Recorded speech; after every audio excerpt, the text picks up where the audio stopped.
Oui, le pire est arrivé. Si un régime peut se permettre de bafouer les droits les plus élémentaires de la moitié de l'humanité, nous n'avons plus le droit de nous dire des êtres humains.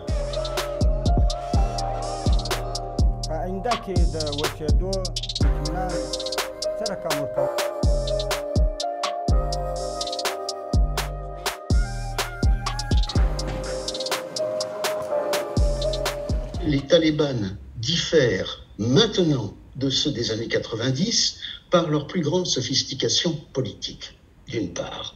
Il est évident qu'à la place des ruraux un peu bourrus que l'on pouvait apercevoir quelquefois dans les années 90, on a affaire maintenant à des diplomates qui parlent anglais et qui savent dire aux différentes chancelleries ce qu'elles veulent entendre pourvu que les talibans arrivent à leur fin. Ce qui a changé, non pas dans les villages, non pas sur le terrain, mais en ce qui concerne la négociation internationale, c'est la sophistication du message à répercuter dans l'arène internationale pour que les partenaires internationaux permettent l'enracinement définitif de ce pouvoir sur le sol afghan sans contestation possible.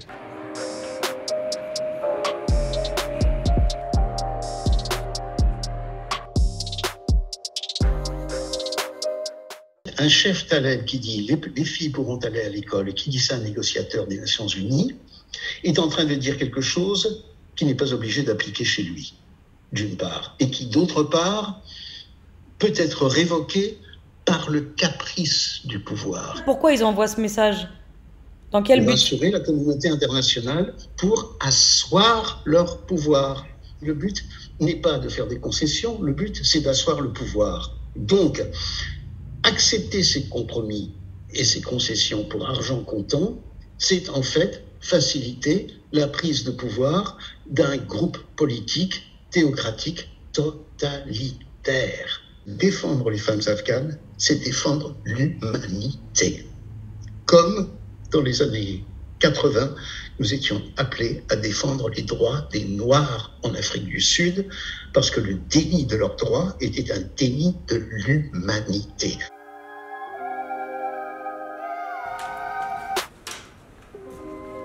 Le but, c'est la saisie du pouvoir et ensuite le maintien du pouvoir. Leur légitimation venait, d'une part, de se présenter comme les libérateurs de la nation contre un occupant étranger, à savoir les États-Unis. Deuxièmement, à partir du moment où les non-talibans ont vu que les États-Unis ne les soutenaient plus du tout, que toute la force et tout le financement, tout l'armement viendrait du côté pakistanais et chinois, soit on résiste en vain et on meurt, soit on fait soumission. Les talibans feront en sorte toujours de flatter le ressentiment ethnique pashtun, 40% de la population, et, si j'ose dire, le chauvinisme masculin, c'est-à-dire 50% de la population. Avec ça, vous tenez un peuple.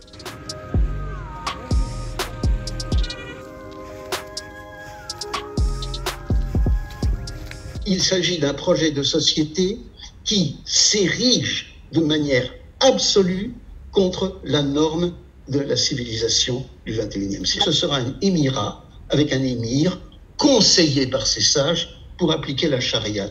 Et les châtiments seront aussi terrifiants qu'ils l'étaient dans les années 1990, la main coupée, l'amputation au sabre, les lapidations, parce que c'est justifié par la charia et donc on n'a rien à dire.